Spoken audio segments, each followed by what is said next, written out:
सुना जाता नी देव घर सुना जाने मन हो जवन डिमांड कर बोले आई भान हो काले गाड़ी खुली चूल्हा भूली मिले अकेले आई हा कि अपना गुड़िया खाते हरियर चूड़िया ले आई हा।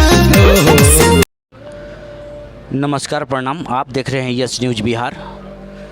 यस न्यूज़ बिहार में आप सभी का स्वागत है। आज एक और धमाका सॉन्ग आया है। यह सॉन्ग बोलबम सॉन्ग है। इस सॉन्ग को अरविंद अकेला कल्लू और शिल्पी राज ने मिलकर गाया है। सॉन्ग का टाइटल है गुड़िया खातिर हरियर चूड़िया ले ले अइहा।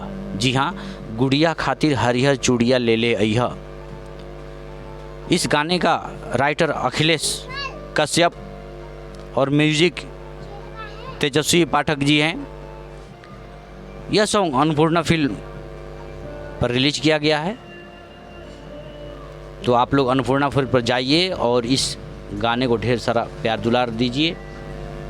यह अरविंद अकेला कल्लू का बहुत बवाल और जानदार बोलबम सॉन्ग है। बहुत ही बढ़िया सॉन्ग है। और आप इस चैनल पर नए हैं तो हमारे चैनल को सब्सक्राइब कीजिए, शेयर कीजिए और ढेर सारा अपना प्यार दीजिए। जय बिहार, जय भोजपुरी।